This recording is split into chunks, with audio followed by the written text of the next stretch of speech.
আল্লাহর হাবিব সাল্লাল্লাহু আলাইহি ওয়াসাল্লামের সাথে আম্মা জান আয়েশার ঝগড়া হতো। মজার একটা হাদিস শুনেন, সহিহ বুখারীর হাদিস, মুসনাদ আহমদ ইবনে হাম্বলও এসেছে এই হাদিসটি। আম্মা জান আয়েশার সাথে ঝগড়ার পর আম্মা জান আয়েশাও রাগ, আল্লাহ রাসূল সাল্লাল্লাহু আলাইহি ওয়াসাল্লাম রাগ। এখন রাগ মিটানোর দরকার আছে না নাই?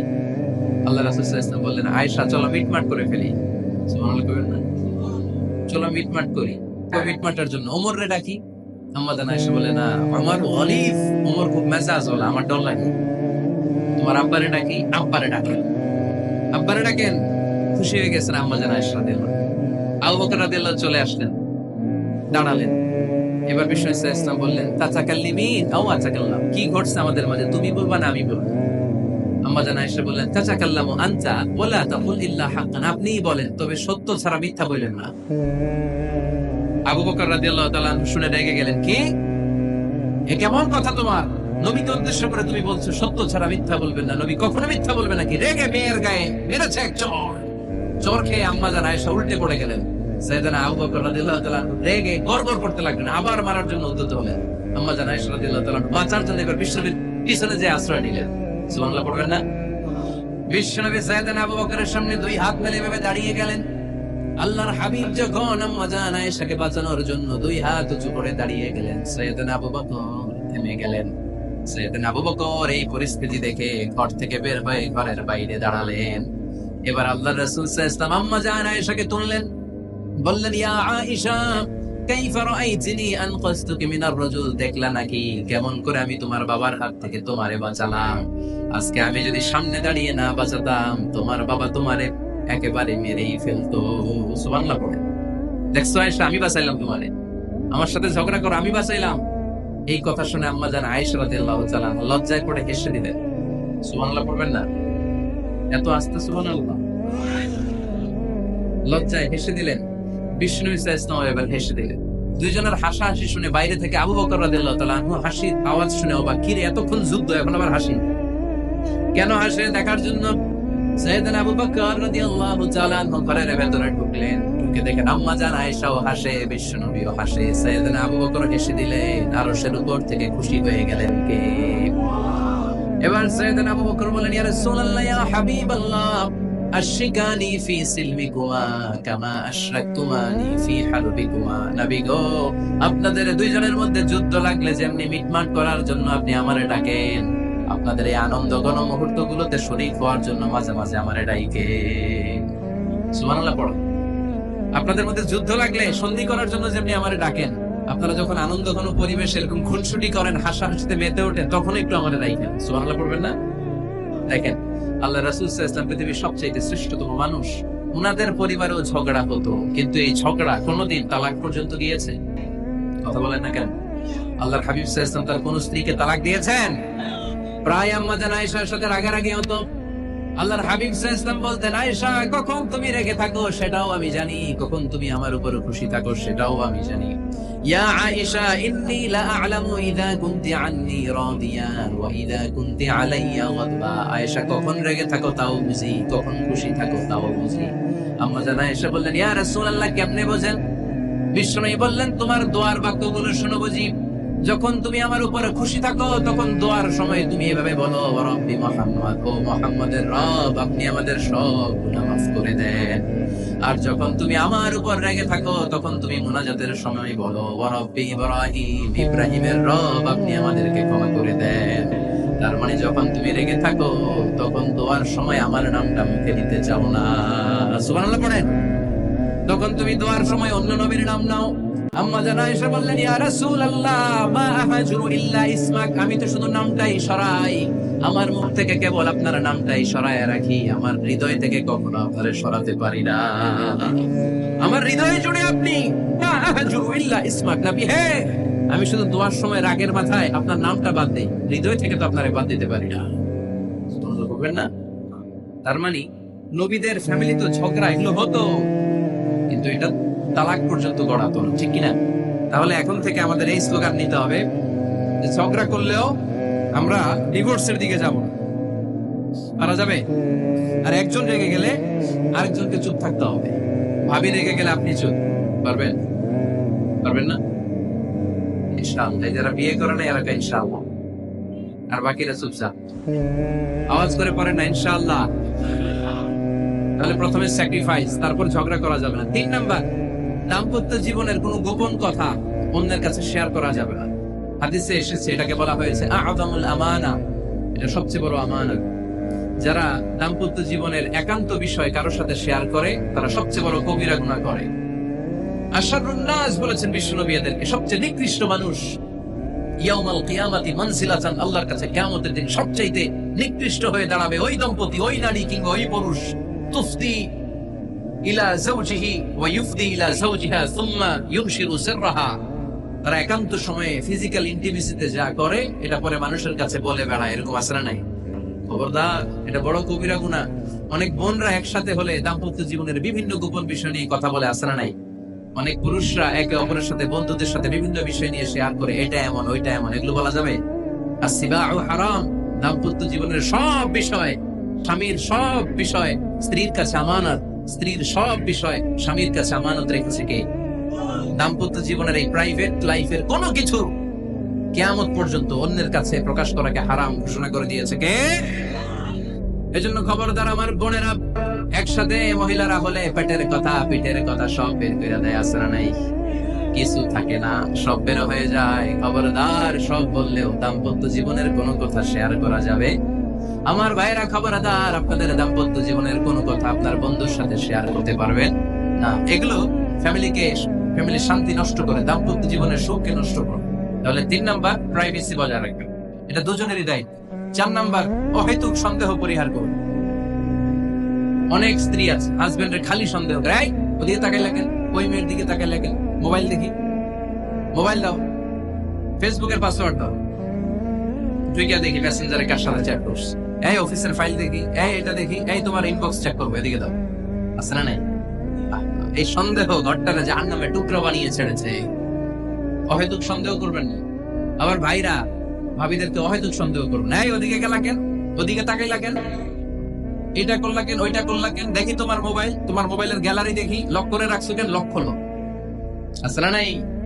অহেতুক সন্দেহ ফ্যামিলিটারে জাহান্নামের টুকরা বানিয়ে দেয়। হ্যাঁ, ভ্যালিড কোনো অপরাধ যদি স্বামী করে ফেলে, ভ্যালিড কোনো অপরাধ যদি স্ত্রী করে ফেলে, পরকীয়ার কোনো বিষয় যদি প্রমাণিত হয়, বসেন, কনসাল্ট করেন, একে অপরের সাথে কথা বলেন, জিজ্ঞেস করেন।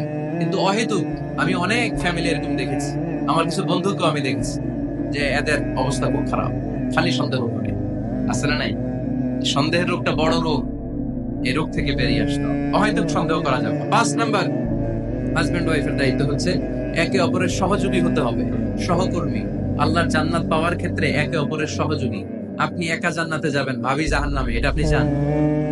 জি না, আওয়াজ নাই আব্দুল বাবাই, আপনি এটা চান? ভাবি একা জান্নাতে যাবে, আপনি যাবেন না, এটা ভাবি চায়?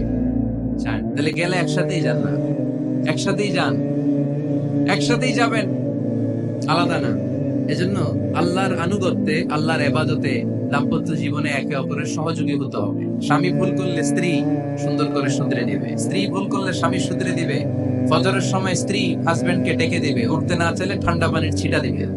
কারণ জান্নাতে একা যাওয়া যাবে না, গেলে দুইজনেই যাবে, কথা কয় না? দুইজনেই জান্নাতে যাওয়ার দরকার আছে না নাই? যত বেশি আপনারা আল্লাহর আনুগত্যে আগাতে পারবেন, তত আপনাদের মহাব্বত বাড়াই দিবে কে? এই যে হাজবেন্ড ওয়াইফের ভালোবাসাটাকে বলে লাভ পিরামিড। কি পিরামিড? লাভ পিরামিড, লাইক ট্রায়াঙ্গেল, ত্রিভুজ আকৃতির। হাজবেন্ড ওয়াইফের ভালোবাসাটা ত্রিভুজ আকৃতি। The closer the couple comes to Allah, the closer they comes to each other. Husband wife যত বেশি আল্লাহর কাছে যাবে, তারা নিজেরাও নিজেদের তত কাছে যাবে। হাজবেন্ড ওয়াইফ আল্লাহর সম্পর্ক থেকে যত দূরে সরে যাবে, তারা নিজেরাও নিজেদের থেকে তত দূরে সরে যাবে, ঠিক কি না? ত্রিভুজ চিনেন আপনারা? হ্যাঁ, এই জিওয়, কয়েকজন জিওয়, আপনারা ত্রিভুজ চিনেন না? চিনি, জিওয়, ঠিক আছে। ত্রিভুজের কয় কোণা? হ্যাঁ, 3 কোণা। এই যে এরকম লাভ পিরামিড, 3 কোণা। এই উপরের কোণায় আল্লাহর অবস্থান, আর এই কোণায় স্বামী, এই কোণায় স্ত্রী। তো তারা আল্লাহর দিকে যত যাবে, নিজেরাও তত কাছে যাবে। আর তারা আল্লাহর সম্পর্ক থেকে যত দূরে চলে যাবে, নিজেদের মধ্যে দূরত্ব বাড়তে থাকবে, ঠিক কিনা? পিরামিডটা বুঝতে পারছেন? ত্রিভুজ আকৃতির সম্পর্কটা লাভ পিরামিড এরকম, 3 কোণা। উপরের কোণায় থাকে আল্লাহ, এদিকে স্বামী, এদিকে স্ত্রী। তারা যদি আল্লাহর কাছে উভয়ে যেতে চায়, উভয়ে কাছাকাছি আসতেছে না? কথা বলেন না কেন? আর আল্লাহর আনুগত্য ইবাদত থেকে দুইজন যদি দূরে সরে যায় তাহলে দুজনের দূরত্ব বাড়িয়ে দেয় কে?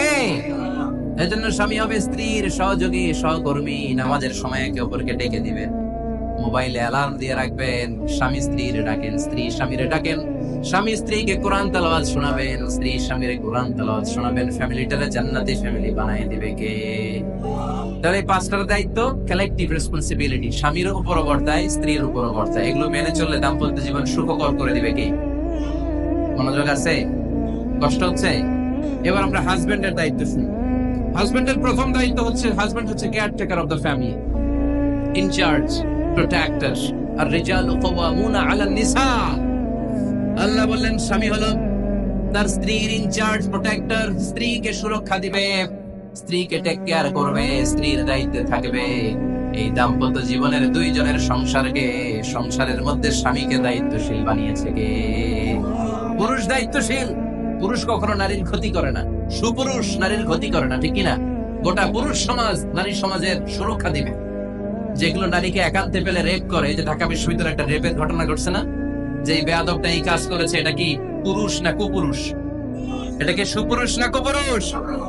সুপুরুষ নারীর প্রোটেকশন দেয়, নারী টেক কেয়ার করে, তার ইনচার্জ, তার দায়িত্বশীল। দাম্পত্য জীবনে অর্থনৈতিক যত দায় দায়িত্ব আছে সব আল্লাহ তাআলা পুরুষের কাঁধে দিয়েছে। কার কাঁধে? এই দাম্পত্য লাইফে নারীর কোন অর্থনৈতিক দায় দায়িত্ব নারীর কাঁধে আল্লাহ দেয় নাই। এজন্য সব অর্থনৈতিক দায়িত্ব পুরুষের ঘাড়ে। চারটা অর্থনৈতিক দায়িত্ব আছে। পুরুষ নারীকে মহারণা দিবে, পুরুষ নারীকে খাবারের ব্যবস্থা করবে, পুরুষ নারীকে পোশাকের ব্যবস্থা করবে, পুরুষ নারীর জন্য রেসিডেন্সিয়াল ব্যবস্থা করবে, ঠিক কিনা? وآتوا النساء صدقاتهن نحلة فإن طبن لكم عن شيء منه نفسا فكلوه هنيئا مريئا। সুবহানাল্লাহ পড়ে। সব স্বামীদেরকে আল্লাহ ডেকে বললেন, ও স্বামীরা শোনো শোনো, বিয়ের পর সাথে সাথে স্ত্রীর কাছে তুমি মোহরানা আদায় করে দাও। মোহর দেয়া নফল নাকি ফরজ? জোরে বলেন, তোমরা কি দাও? সিলটি বুলা মোহরানা দাও? হ্যাঁ, মোহরানা দিতা নাকি যৌতুক খাইতা? খিতা খটা? হ্যাঁ, কি দিব? মোহরানা দিব। মোহরানা দেয়াকে খরচ করেছে কে? আল্লাহ। তো মোহর দিতে টাকা লাগে না? এই টাকার দায়িত্ব পুরুষের ঘাড়ে দিছে কে? 2 নাম্বার দায়িত্ব, আলাল মাউলুদি লাহু রিজকুহুন্না ওয়া কিসওয়াতুহুন্না বিল মা'রুফ। স্বামী স্ত্রীর জন্য খাদ্যের ব্যবস্থা করবে, পোশাকের ব্যবস্থা করবে। 3 নাম্বার, ওয়াসকিনুহুন্না মিন হাইসু সাকানতুম মিন ওয়াজদিকুম। নিজের সামর্থ্যের মধ্যে থেকে স্ত্রীর জন্য রেসিডেন্সিয়াল একটা এরিয়ার ব্যবস্থা করে দিবে। সুবহানাল্লাহ। তাহলে অর্থনৈতিক দায়িত্বের মধ্যে 4টা: মোহরানা দেয়া, মিলস খাবারের ব্যবস্থা করা, মানে ফুডিং এন্ড ক্লোথিং, পোশাকের ব্যবস্থা করা, সর্বশেষ রেসিডেন্সিয়াল ব্যবস্থা করা। এই যে অর্থনৈতিক সব দায়িত্ব, খরচ যেখানেই আছে, সব দায়িত্বগুলো পুরুষের কাছে দিল কে? চিল্লায় বলেন কে? খরচের সবকিছু আল্লাহ তাআলা পুরুষের কাঁধে দিয়েছে। এটা হচ্ছে পুরুষের ফিনান্সিয়াল দায়িত্ব। এবার দাম্পত্য জীবনে পুরুষের নন ফিনান্সিয়াল কিছু দায়িত্ব আল্লাহ তাআলা দিয়েছে, এগুলো আমরা শুনি। এদিকে ওঠাওটি করলেন কে কে দেখি? আটকান, এদেরকে আটকান। ধরেন ধরেন, এদেরকে ধরেন।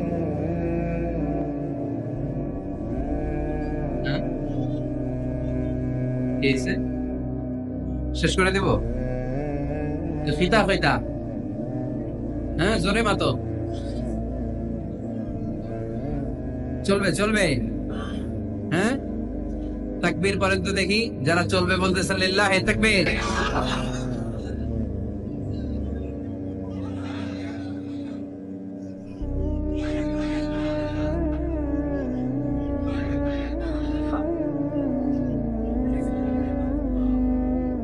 মাশাআল্লাহ মাশাআল্লাহ।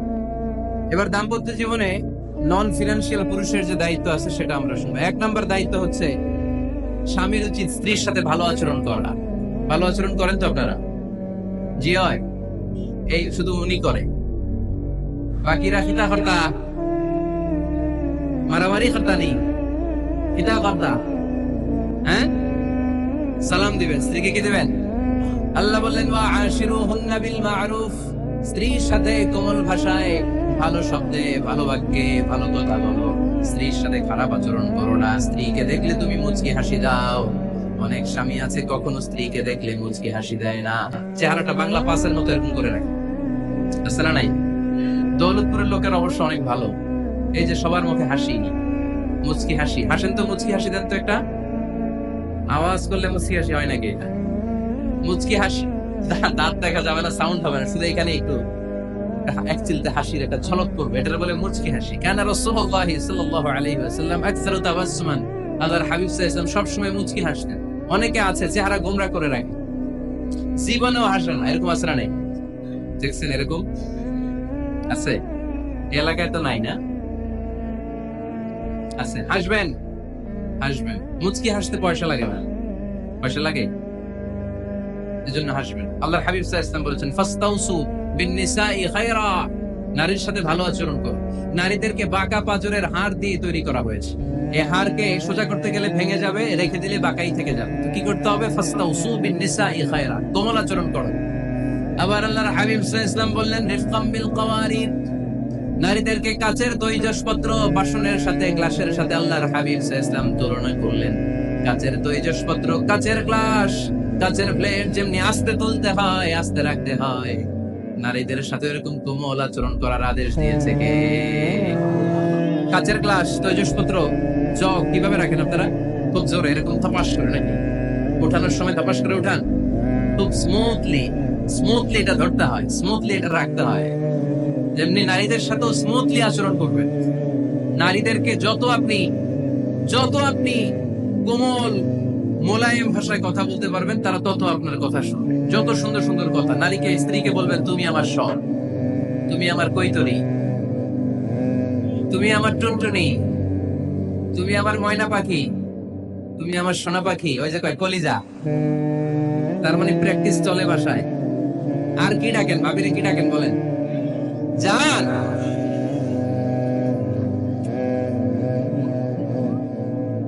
জান ডাকেন। আর ভাবি কি ডাকে আপনাদেরকে? বাবু। কি ডাকে? বাবু ডাকে। আর কি ডাকে? হ্যাঁ, বেবি। পোলাপান কত দুষ্ট দেখছেন, বেবি ডাকে নাকি? স্বামী স্ত্রীর মধ্যে এই সোহাগপূর্ণ, এই ভালোবাসাপূর্ণ এই ডাকাডাকিতে কোনো গুনাহ নাই, আছে সওয়াব। এগুলো দাম্পত্য জীবনকে সুখময় করে, ঠিক কি না? তাহলে স্ত্রীদের সাথে কোমল আচরণ করতে হবে, 1 নাম্বার দায়িত্ব। 2 নাম্বার দায়িত্ব, স্ত্রীর সেক্সুয়াল ডিজায়ারকে ফুলফিল করতে হবে। সেনসিটিভ, যেগুলো ব্যাখ্যা করে বোঝানো কঠিন, আপনারা বুঝবেন যারা ম্যাচিউরড, মোর দ্যান 18 ইয়ার্স, যারা 18 প্লাস যাদের বয়স। সেক্সুয়াল ডিজায়ার ফুলফিল করা হাদিসে এসেছে, এটা স্বামীর দায়িত্ব। ফিজিক্যাল ইন্টিমেসির সময় নিজের ডিজায়ার ফুলফিল হলেই কুইট না করা, সময় দেয়া, এটা আবশ্যক। এই বিষয়েও প্রত্যেক স্বামীর খেয়াল রাখা দরকার। সংক্ষেপে শেষ করে দিলাম। 3 নাম্বার, স্ত্রীর ব্যক্তিগত বৈধ কাজের স্বাধীনতা দিতে হবে স্বামীর। অনেক স্বামী এই ছোট্ট বিষয় নিয়ে মারামারি লাগায় ফেলে করে। স্ত্রীর ব্যক্তিগত বৈধ যে চয়েস, এটাতে আপনি স্বাধীনতা দিবেন। স্ত্রীর মনে চায় রান্না বান্না শিখতে, আপনি বললেন তুমি কম্পিউটার শিখো, কিলাকিলি আছে না নাই? স্ত্রীর মনে চায় কাঁথা সেলাই শিখতে, নকশি কাঁথা, আপনি বললেন না তুমি ল্যাঙ্গুয়েজ শিখ, ঝামেলা আছে না নাই? না, প্রত্যেকের আলাদা ব্যক্তিগত রুচি, চাহিদা, মতামতের গুরুত্ব আছে না নাই? এজন্য প্রত্যেক স্বামীর উচিত স্ত্রীর বৈধ ব্যক্তিগত যে কাজ, অবৈধ গুলা না। স্ত্রী বলল যে জি বাংলা দেখবো, তুমি একটা টিভি নিয়ে আসো, আনা যাবে? কথা বলেন। স্ত্রী বলল চলো পহেলা বৈশাখে আমরা নাচানাচি করবো তুমি আর আমি মিলে, এটা মানা যাবে? স্ত্রীর ব্যক্তিগত বৈধ কাজের স্বাধীনতা দেয়া। আম্মা জান আয়েশা রাদিয়াল্লাহু তাআলা আনহা বলেন, ওয়া কানা লি সাওয়াহিবু ইয়ালআবনা মাই, বুখারীর বর্ণনা, আমি যখন আল্লাহর হাবিব সাল্লাল্লাহু আলাইহি ওয়াসাল্লামের বাড়িতে বউ হয়ে আসলাম, আমার কিছু খেলার সাথে ছিল। আমি কাপড় দিয়ে পুতুল বানাতাম আর ঘোড়া বানাতাম, এগুলো দিয়ে খেলতাম। আমার সাথীরা আসলে রাসূল সাল্লাল্লাহু আলাইহি ওয়াসাল্লাম ঘরের পর্দা নামিয়ে দিয়ে আমার জন্য ঘরটা ছেড়ে দিত। সুবহানাল্লাহ কইতে পারলেন না? আল্লাহর হাবিব সাল্লাল্লাহু আলাইহি ওয়াসাল্লাম কখনো বলতেন না আয়েশা তোমার বান্ধবীরা যেন ঘরে না আসে, কখনো বলতেন না আয়েশা আমি নবী মানুষ, তুমি নবীর বউ, তুমি কেন পুতুল দিয়ে খেলো, তুমি যেন কাপড় দিয়ে পুতুল বানাও, কেন ঘোড়া বানাও, এগুলো বন্ধ করো। কোনদিন বিশ্বনবী আম্মা জান আয়েশা রাদিয়াল্লাহু তাআলা আনহার পুতুল খেলায় বাদ সাধেন নাই। সাথীদের সাথে খেলাধুলায় কখনো বাধা দেন নাই। সুবহানাল্লাহ পড়েন। ছোট্ট মেয়েদের জন্য কাপড়ের পুতুল দিয়ে খেলাধুলা করা এটা জায়েজ, কারণ ছোট্ট মেয়েরা দেখবেন পুতুল বানায়, এটার দুধ খাওয়ায়, এটার জন্য রান্না করে, এটার গোসল করায়। এটাকে ছোট্ট মেয়েদের জন্য পুতুল খেলা জায়েজ রাখা হয়েছে এজন্য, কারণ তারাই কিছুদিন হবে এই প্রজন্মের মা। তাদের সন্তানদেরকে কেমন করে লালন পালন করবে তার একটা প্র্যাকটিস খেলার ছলেই ছোটবেলায় হয়ে যায়। সুবহানাল্লাহ পড়েন। এজন্য 3 নম্বর দায়িত্ব স্ত্রীর ব্যক্তিগত হালাল হালাল যে কাজগুলো আছে তার ব্যক্তিগত এই ভালো কাজগুলোতে আপনার স্বাধীনতা দিতে হবে, বাধা দেওয়া যাবে না। প্রশংসা করবেন। কি করবেন? প্রশংসা। আমরা খালি দোষ খুঁজি, তোমার রান্না ভালো না, তোমার চেহারা ভালো না, তোমার বাপ ভালো না, তোর মা ভালো না, তোর 14 গোষ্ঠী খারাপ, আছে না নাই? তো এই বেটি আপনার ভালোবাসবে? এই বেটি তো আজীবন আপনার বদনাম করবে, ঠিক কিনা? কোনদিন তারে আপনি প্রশংসা করলেন না, প্রশংসা করবেন। স্ত্রীর চেহারার প্রশংসা করেন, যে তুমি সুন্দর, তুমি সুন্দরী, এরকম বলেন, খুশি হবে না? হ্যাঁ, তুমি সুন্দর তাই চেয়ে থাকি, সে কি মোর অপরাধ? কোনো অপরাধ নাই, ইচ্ছা মতো গাইতে থাকেন স্ত্রীর শানে গান, সব আছে না নাই? তবে শুধু স্ত্রীকে শোনানো যাবে, ভাবিরে শোনানো যাবে, শালীরে শোনানো যাবে, পাশের বাড়ির কাউরে শোনানো যাবে? দেখেন ইসলাম কত চেক এন্ড ব্যালেন্স। স্ত্রীকে আপনি গান শোনান, কোনো গুনাহ নাই, আছে শুধু সওয়াব।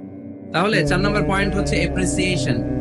সারাদিন এই মহিলাটা ফজরের পর থেকে উঠে ঘর গোছায়, মশারিগুলো খোলে, বিছানা পরিষ্কার করে, বাচ্চাদেরকে ক্লিন করে, স্কুলের টিফিন রেডি করে দেয়, বাচ্চাদেরকে স্কুলে যেতে দেয়, আপনার জন্য খাবার রেডি করে, কাপড় ধোয়, ঘরের সবাইকে দেখভাল করে। একদিনও আপনি তার এপ্রিসিয়েশন করলেন না। এরকম ডাকাইত স্বামী আসরা নেই, দৌলতপুরে নাই, এখানে সব ভালো।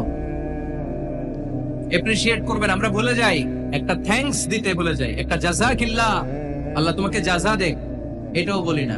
এদিকে তাকান, বলবেন তুমি সুন্দরী, তুমি অনন্যা, তুমি সুস্নিগ্ধা, তুমি প্রিয়ংবদা, তুমি সুহাসিনী, তুমি সুকেশিনী, তুমি সুভাষিনী, তুমি অসূর্যম পোষ্যা, মেঘ কালো কেশ, কাজল কালো চুল, হরিণের মতো ডাগর ডাগর দুটি তোমার চোখ। আহা, যে পোলাপান খুশি হয়ে গেছে। আহা, আর মুখস্থ রাখতেছে, বলবে এগুলা, বিয়ে করে নাই কিন্তু এখনো। তো জায়গা মতো বলবা, গার্লফ্রেন্ডে বললো না। আবার কাকে বলবা? স্ত্রীকে। কাকে? স্ত্রীকে। পারা যাবে না একটু এপ্রিসিয়েশন দেওয়া যাবে না? ওনাদেরকে একটু প্রশংসা করবেন। প্রশংসা পেলে নারীরা বড্ড খুশি হয়। যদি আপনি বলেন যে তোমার রান্নাটা আজকে অসাধারণ হয়েছে, দেখবেন আরেক বাটি আইনা দিতেছে, খাইতে পারতেছে না, এরপর পাতে তুলে দেয়, আরেকটু খাও, আরে খাও না, আছে না নাই?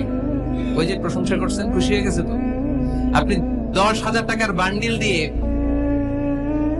আপনার বউকে যত খুশি করতে না পারবেন, রান্না মজা হয়েছে এইটা বলে আপনি অনেক বেশি খুশি করতে পারবেন। আল্লাহর হাবিব সাল্লাল্লাহু আলাইহি ওয়াসাল্লাম কখনো স্ত্রীদের রান্নার বদনাম করেনি। সুবহানাল্লাহ পড়বেন না? আওয়াজ করে পড়েন সুবহানাল্লাহ। আজ থেকে স্ত্রীর সৌন্দর্যের প্রশংসা করবেন, কাজের প্রশংসা করবেন, রান্নার প্রশংসা করবেন, এপ্রিসিয়েশন দিবেন। পারবেন তো? রান্নার প্রশংসা নিয়ে মজার একটা গল্প আছে, শুনতে চান? তো উঠতে শুরু করলেন যে, হ্যাঁ, এখন আর কে কারে ধরবে, অনেকে ওইটা গেছে। 2টার দিকে যারা বসা, প্রায় আমার মাহফিলগুলোতে এই সমস্যা হয়। গাইবান্ধাতে আমি গেলাম, জিজ্ঞেস করলাম কখন আসছেন? কয় ফজর পরে আসছেন। তো ফজর পরে আসছেন, এত আগে আসছেন কেন? কয় জায়গা পাবো না এই জন্য। লক্ষ লক্ষ মানুষ, কে কাকে নিয়ন্ত্রণ করবে? লক্ষ লক্ষ মানুষ। আমার জীবনে এত বড় প্যান্ডেল আমি কথা বলি নাই। এরা সকাল থেকে বসে আছে, পেশাব আটকে রাখছে, এটা ক্ষতিকর না? এরা আজারিকে দেখার পরে এত ওঠা আরম্ভ করছে, দেখাইছি, কয় দেখা গেছে হুজুর, এরপরে চলে যাচ্ছে। তা আপনাদের কি অবস্থা এরকম? হ্যাঁ, আচ্ছা ঠিক আছে। তো রান্নার প্রশংসা নিয়ে যে মজার গল্পটা আপনাদের শোনাতে চাই, এদিকে তাকান, মনোযোগী হন। আমার ওয়াজ শুনে এক লোক মনে মনে নিয়ত করছে যে আইরে, জীবনে তো রান্নার প্রশংসা করলাম না, আজকে রান্নার প্রশংসা করব। তো মাহফিল শেষে বাসায় গেছে, স্ত্রী তাকে খাবার দিয়েছে, স্বামী খাবার খায় আর মিটি মিটি হাসে। স্ত্রী বলে, মাহফিল শুনে আসছো, রাত বাজে 12টা, খাচ্ছো, ভালো কথা, হাসো কেন? স্বামী বলে, হাসি এর কারণ হচ্ছে তোমার রান্নাটা আজকে এত মজা হয়েছে না জীবনে, আজকে বাড়াই বাড়াই পেতেছে তো জীবনে এত মজার রান্না খাই না। রান্না মজা হয়েছে শুই না, স্ত্রী তো রেগে গেছে। কি গত 10 বছর ধরে তোমার রান্না করে খাওয়াই, একদিন রান্নার প্রশংসা করলা না। আর আজকে পাশের ঘরের ভাবি একটু গরুর গোশতের তরকারি পাঠাইছিল বাটিতে করে। পাশের ঘরের ভাবি একটু আমাদের বাড়িতে তরকারি পাঠাইছিল, তো ওই তরকারি দিয়েই তোমাকে খাবার দিছি। আজকে আর রান্না টান্না আমি করিনি। তো ওই বেটির রান্না তোমার এত ভালো লাগছে, এই 10 বছরে একদিনও কইলা না, আজকে এটা কইলা। খাও খাও, তোমার মজার খাওয়া, আর রান্ধব না। প্রশংসা করলে বুঝে শুনে করবেন, একটু এনশিওর হবেন যে রান্নাটা করছিল কে। তা না হইলে কিন্তু ঘরে চুলায় আগুন জ্বলবে না, টানা রোজা রাখা লাগবে, ঠিক কিনা? তো 4 নম্বর গেলে এপ্রিসিয়েশন, একটু এপ্রিসিয়েশন দিবেন। আল্লাহর হাবিব সব সময় স্ত্রীদের প্রশংসা করতেন। সেই বুখারীর বর্ণনা, আল্লাহর হাবিব বলেন, ইন্না ফাদলা আয়েশা আলান নিসা কাফাদলিস সারিদি আলা সাইরিত তাআম। আরব ভূখণ্ডের মধ্যে সব খাবারের উপরে সারিদ খাবার যেমনি সেরা, দুনিয়ার সব নারীদের মধ্যে আমার আয়েশা তেমনি সেরা। সারিদ একটা খাবার আছে। আমি যখন মিশরে পড়তাম আল আজহার ইউনিভার্সিটিতে, আমাদের ইউনিভার্সিটিতে সরকারের পক্ষ থেকে সরকারিভাবে খাবার দেয়া হতো। আমাদের খাবারের খরচ বহন করতেন ওমানের সুলতান কাবুস। এই গত 3-4 দিন আগে ইন্তেকাল করেছেন। নাম শুনছেন আপনারা? প্রায় 40 বছরেরও বেশি মনে হয়, 45 বছর বা 50 বছরের লম্বা সময় উনি ওমানের প্রেসিডেন্ট ছিলেন। উনি আমাদের খাবারের খরচটা বহন করতেন। কিছুদিন আগে ইন্তেকাল করেছেন। আমরা ওনার জন্য দোয়া করি, আল্লাহ তাআলা এই সুলতান কাবুসের জীবনের গুনাহগুলো মাফ করে দিক, ওনার সমস্ত খেদমত আল্লাহ কবুল করে নিক।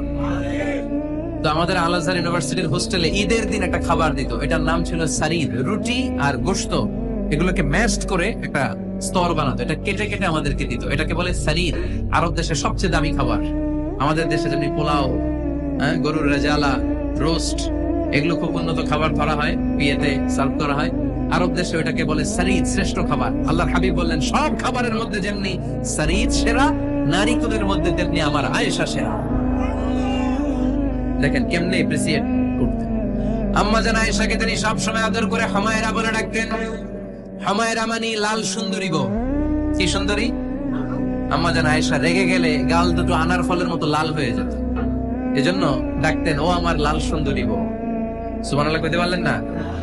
আবার আম্মা জান খাদিজাতুল কুবরা তাহিরা রাদিয়াল্লাহু তাআলা আনহার ব্যাপারে বলতেন, ইন্নী ক্বাদ রুজিকতু হুব্বাহা। সহিহ মুসলিমের বর্ণনায় তিনি বলতেন, খাদিজার ভালোবাসা আল্লাহ তাআলা আমার হৃদয়ে রিজিক হিসেবে দিয়েছে।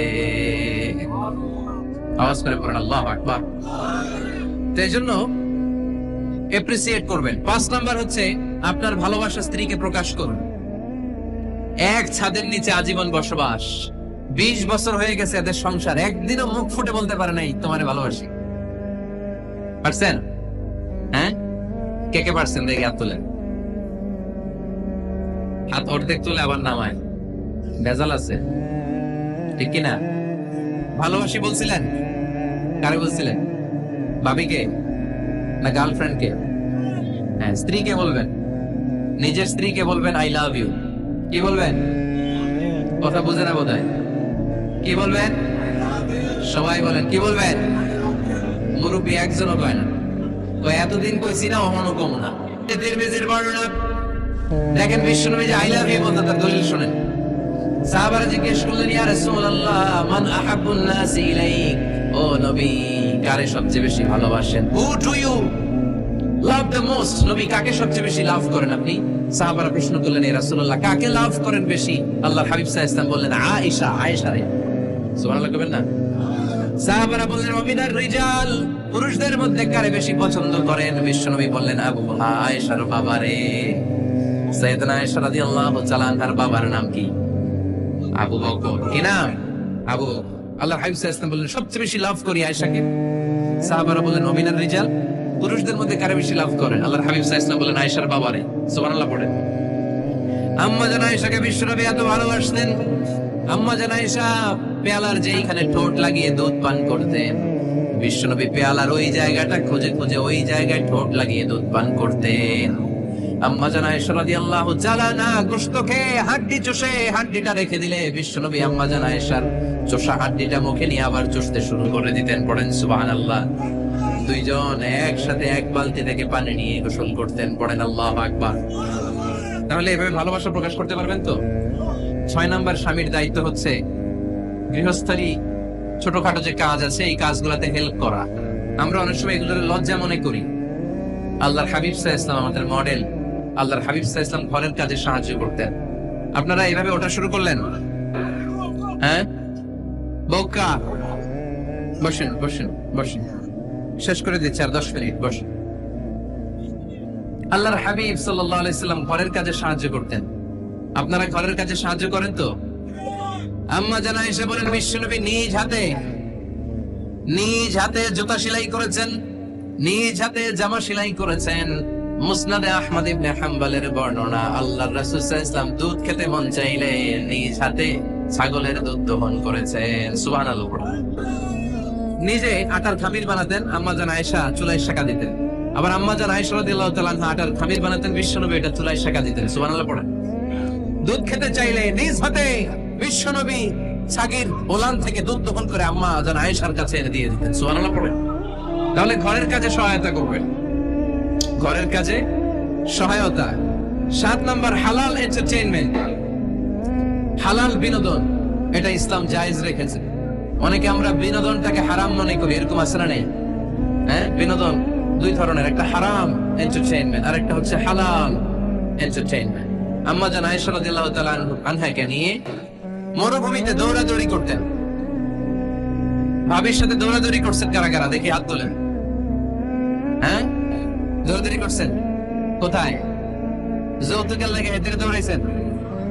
হেঁটে বাসাল্লাই দিছে দৌড়, এই দৌড়াদৌড়ি না। আম্মা জান আয়েশা রাদিয়াল্লাহু তাআলা আনহার সাথে বিশ্বনবী মরুভূমিতে দৌড়াদৌড়ি করেছেন। বলেছেন, আয়েশা দেখো কে কার আগে ওই খেজুর বাগান ধরতে পারে, তুমি আগে না আমি আগে।